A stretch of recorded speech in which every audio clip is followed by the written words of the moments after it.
শুনছো, আমাদের বাচ্চাটা আবার খুব রেগে যাচ্ছে, কিছুতেই শান্ত হচ্ছে না। হ্যাঁ, আমি খুব চিন্তায় আছি। সারাদিন জিদ করে কথা শোনে না।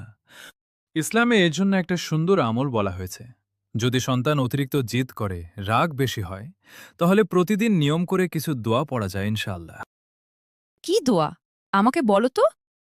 أفغير دين الله يابغون وله أسلام من في السماوات والأرض توآء وقرحاء وإليه يرجعون।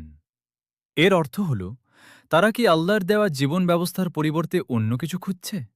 আসমান ও জমিনের সব কিছু স্বেচ্ছায় বা বাধ্য হয়ে তারই অনুগত, এবং সবাই তার কাছেই ফিরে যাবে। সন্তানের কপালের উপরের চুলে হাত রেখে এই আয়াতটি পড়বে, তারপর মুখ ও কানে ফুঁ দিবে। প্রতিদিন ৭ বার পড়া ভালো।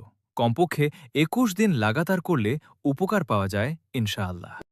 আলহামদুলিল্লাহ, এটা তো খুব সুন্দর একটি শিক্ষা। হ্যাঁ, আল্লাহর উপর ভরসা রেখে আমল করলে ইনশাআল্লাহ উপকার হবে।